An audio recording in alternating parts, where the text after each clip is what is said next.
হাতিয়ায় আধুনিক চিকিৎসা সেবার নতুন দিগন্ত। শফিউল আলম আধুনিক হাসপাতাল ও ডায়াগনস্টিক সেন্টারের শুভ উদ্বোধন। বিস্তারিত থাকছে প্রতিবেদনে।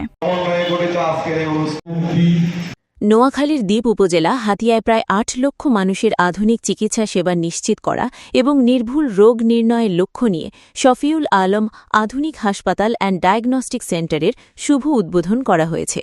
আজ দুপুরে হাসপাতাল প্রাঙ্গণে এক সুশৃঙ্খল ও আনন্দঘন পরিবেশে দোয়া, মোনাজাত ও আলোচনা সভার মাধ্যমে এই সেবাদানকারী প্রতিষ্ঠানের আনুষ্ঠানিক উদ্বোধন সম্পন্ন হয়। উদ্বোধনী অনুষ্ঠানে হাসপাতালের ব্যবস্থাপনা পরিচালক মেহেদী হাসানের সভাপতিত্বে বক্তারা বলেন, হাতিয়ার মতো একটি দ্বীপাঞ্চলে মানসম্মত চিকিৎসা সেবা ও আধুনিক ডায়াগনস্টিক সুবিধা থাকা অত্যন্ত জরুরি। দীর্ঘদিন ধরে এই অঞ্চলের মানুষ উন্নত চিকিৎসা সেবা থেকে বঞ্চিত ছিল। নতুন এই হাসপাতাল ও ডায়াগনস্টিক সেন্টার চালু হওয়ায় স্থানীয় জনগণ এখন অনেকটাই উন্নত ও দ্রুত চিকিৎসা সেবা পাবেন বলে আশা করা হচ্ছে।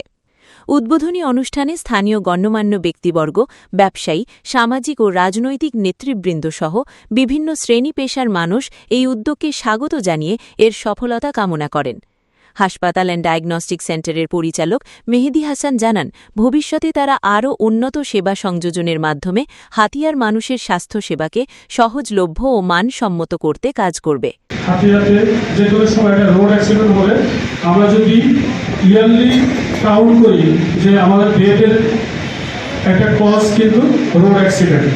পরিচয় দিয়েছেন একজন গাইনি, একজন কার্ডিওলজি। আসলে হাতিয়ার যে চিকিৎসা সেবায় অনেক এবং হাতিয়ার কাজ করতে চাই ব্যবসা করবো, এটা মানবতা অনেকটা বিপন্ন। সরকারি হাসপাতাল আছে,